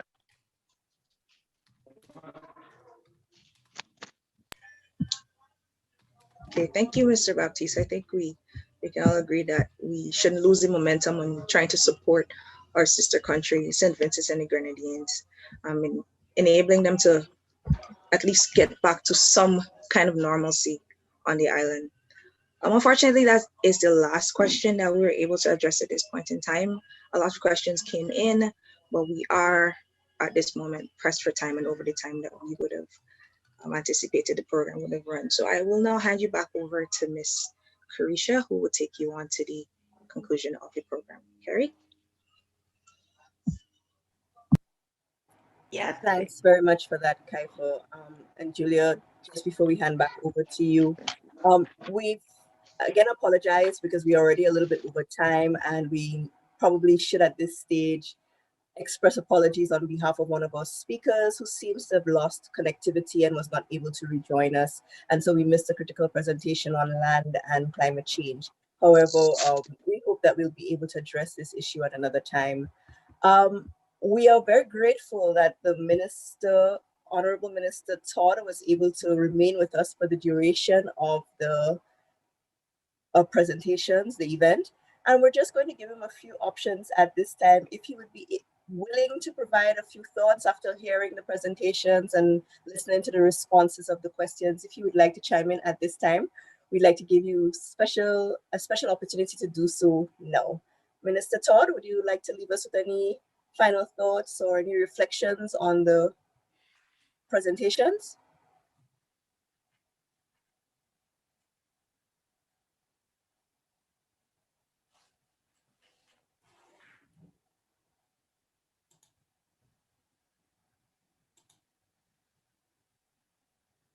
If not at this time, Minister Todd, then we will hand back over to Julia as we seek to wrap up. Thank you so much, Carisha. So yeah, thank you so much to our audience for being active during the panel discussion and participating in the Q&A segment. And thank you to all our panelists for the rich answers that they provide us. Now we would like that our audience to pay attention to the video that we are about sharing with you. The video is presented by Mrs. Sandrine Restester, the Executive Assistant in the Capacity Development and Innovation Office of the UNCCD Secretariat in Bonn, Germany, where I'm currently doing my internship. Let's move on to the video.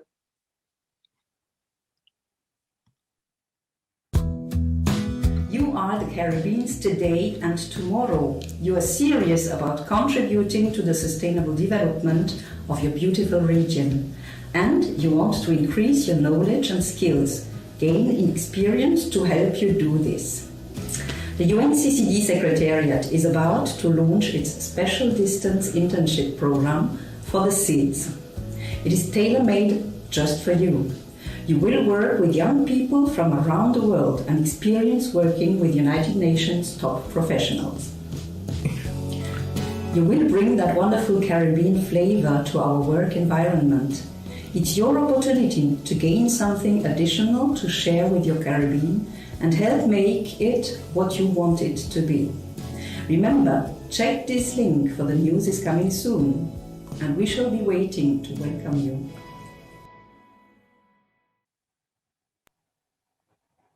Thanks very much for that video, Ms. Sandrine. And we hope that the participants paid attention to this important information.